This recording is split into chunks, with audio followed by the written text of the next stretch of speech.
Alors aujourd'hui, on va essayer de combler un peu de retard en vous présentant un album qui s'appelle Capuche Blanche, qui est sorti chez Delcourt.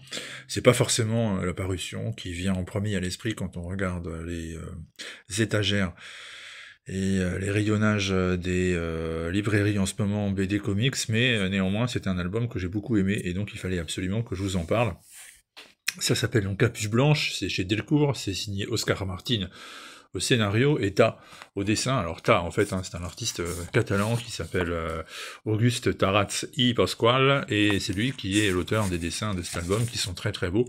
Vous allez voir là, par exemple, dès cette ouverture, avec le cycle des saisons qui s'écoule dans une forêt, ces aquarelles de toute beauté. Il y a beaucoup de poésie et beaucoup de caractère dans ces dessins, et je vous recommande, ne serait-ce même que pour cela, d'investir sur cet album. Alors là, la jeune héroïne que vous retrouvez ici, l'héroïne donc de Capuche Blanche, c'est évidemment une référence au Chaperon Rouge, ça vous l'avez compris, sauf que la jeune fille en question, qui nous est présentée comme quelqu'un de sensible, végétarienne, qui refuse de manger de la viande, donc forcément, eh bien, en réalité, derrière cette gamine qui prend des cours à domicile et qui voit se succéder toute une série de précepteurs, de professeurs privés, eh bien, on va finalement découvrir une histoire très poignante avec la gamine donc élevée par son père uniquement, son père qui ne s'intéresse pas à elle, et elle va faire une découverte dans les bois, elle va découvrir le dernier loup, toujours en vie, qui est le survivant de son espèce, et qui se trouve dans une bien mauvaise posture, il a faim, il est blessé, et il faut le nourrir. Alors, de quoi peut se nourrir un loup? Bah oui, de viande forcément, mais le loup, il a besoin aussi d'autre chose. C'est bien gentil de lui apporter un beefsteak volé dans le réfrigérateur, mais il a besoin de chasser, il a besoin de proie, il a besoin finalement d'exercer son métier, entre parenthèses, de prédateur. Et par exemple, pourquoi ne pas lui donner les corps de chasseurs ou de pauvres victimes qui finalement l'auraient bien mérité?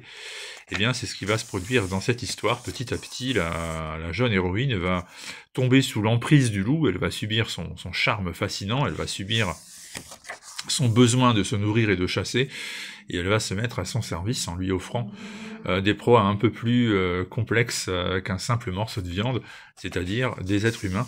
Et on va petit à petit basculer vers quelque chose de beaucoup plus tragique, et découvrir en fait qui se cache vraiment derrière cette jeune héroïne en apparence innocente et bien gentille, mais qui en fait est loin d'être ce que l'on pourrait penser au départ lorsqu'on commence à lire cette bande dessinée. C'est très bien réussi, c'est très bien fait, très bien écrit, c'est touchant, l'histoire est bonne, le phénomène d'emprise et de besoin de céder à l'emprise parce qu'on a un manque au fond de nous-mêmes et que ça nous permet de le combler est très bien décrit.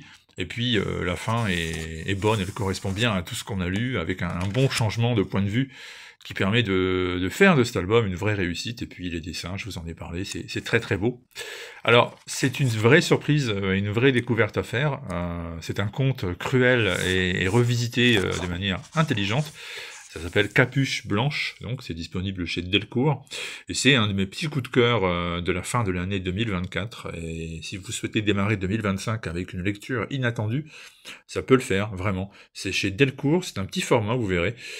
C'est pas un grand album, mais ça l'est en tout cas en termes de qualité de l'intérieur. Donc je vous recommande de miser sur Capuche Blanche.